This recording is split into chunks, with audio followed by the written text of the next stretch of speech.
Naku, Paul George gusto ng i-trade ng Sixers sa Lakers. Pero bago yan, grabe naman si Jaylen Brown sa naging laban nila kanina sa Minnesota Timberwolves. Nagtayuan at sobrang ingay lang naman ng mga crowd sa arena ng Boston. Paano ba naman ay 5 magkakasunod na 3-point shot ang ginawa dito ni Jaylen Brown sa unang quarter. Unang possession pa nga lang ay nagpapawala agad si Brown ng isang wing 3-point shot galing sa assist ni Jason Tatum. Dito naman sa play na ito, mga idol, ay kamuntikan ng ma-turnover si Jason Tatum. Pero buti na lang ay nakita niya sa corner si Al Horford para dito ipasa ang bola. Naagad din naman na ipinasa ni Horford ang bola kay Jaylen Brown. Nasa kaparehas na spot kanina ay bumitaw na naman ito sa kanyang ikalawang 3-point shot.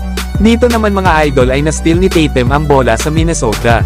At habang binababa nga ni Tatum ang bola ay napasunod naman sa kanya si Jaylen Brown. Kaya naman ay ibinigay na ni Tatum ang bola dito kay Brown sa top of the key. Nawala ng alinlangan ay tumira na naman ito ng isang 3-point shot na sobrang layo nga nito.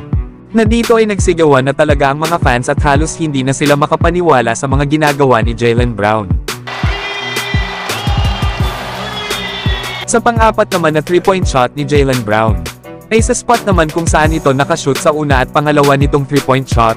Hindi na nga dito makapaniwala ang head coach ng Minnesota Timberwolves. Nasa 4 na 3-point shots na rin kasi sa oras na ito ang naipapasok ni Jaylen Brown. Nasa sumunod nga na possession ay nagawa na naman ng Boston na ma-steal ang bola. Agad ngang ibinigay ni Jason Tatum ang bola dito kay Brown, lalo at nag-iinit na nga ito sa kanyang shooting. Kaya naman ay agad itong pumposition sa may wing para makipag one-on-one kay Rudy Gobert. Pinakitaan nga ito ni Jaylen Brown ng kanyang dribbling skills sabay step back para sa isang 3-point shot. Kaya nagtayuan na talaga ang mga Boston fans at hindi magkamayaw ang kanilang sigawan dahil sa ginawa ni Jaylen Brown. Susubukan pa nga sana ni Jaylen Brown na tumira pa para sa pang-anim nito na 3-point shot, kaso ay hindi na ito na-shoot. Na kung nagkataon ay baka mabaliw na ang mga fans ng Boston dahil sa mga pinaggagawa nitong si Jaylen Brown. Sa huli ay nakuha ng Boston ang kanilang ika-14 win na panalo ngayong season.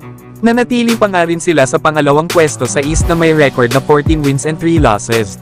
Na kanina nga rin ay tinapos ni Jaylen Brown ang laro na may 29 points, 2 rebounds at 3 assists. At meron namang 7 out of 10 sa 3-point area. Na mukhang pinapatunayan talaga ni Jaylen Brown kung bakit siya ang itinanghal na Finals MVP sa nakaraang NBA Finals. Pero kayo, mga idol, ano ang masasabi nyo dito kay Jaylen Brown?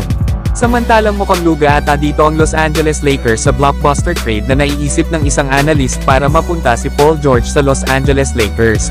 Matapos kasi ang hindi magandang pagsisimula ng season para sa Philadelphia 76ers. Na ngayon nga ay nasa dulo sila ng standing sa East bilang pang-14 seed na may record na 3 wins at 13 losses.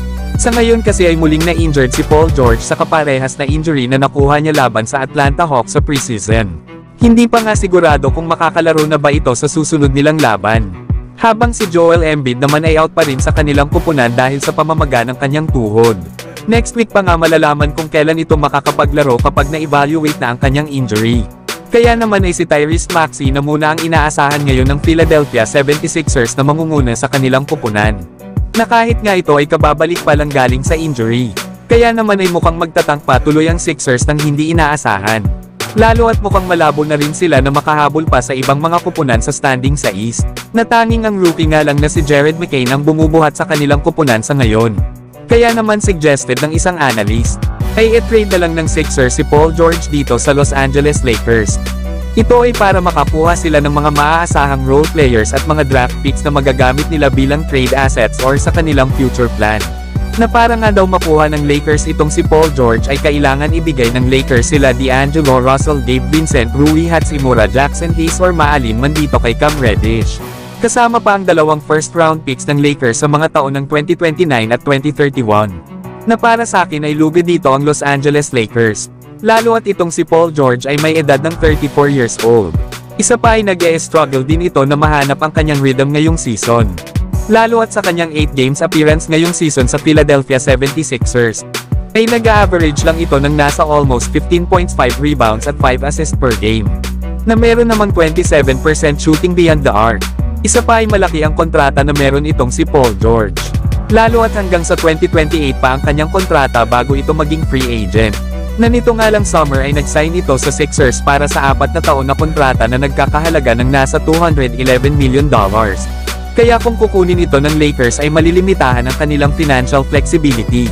Isa pa kapag trade ng Lakers ang kanilang multiple players at mga future draft picks para sa katulad ni Paul George, ay baka magaya lang sila sa ginawa nila noong nakipag-trade sila para kay Russell Westbrook. Lalo at itong si Paul George ay binansagan lang pandemic P na malimit nga itong nag-e-struggle kapag playoffs. Kaya para sa akin mga idol, ay malabo na gawin ng Lakers ang trade na ito. Pero kayo mga idol, ano ang masasabi nyo dito?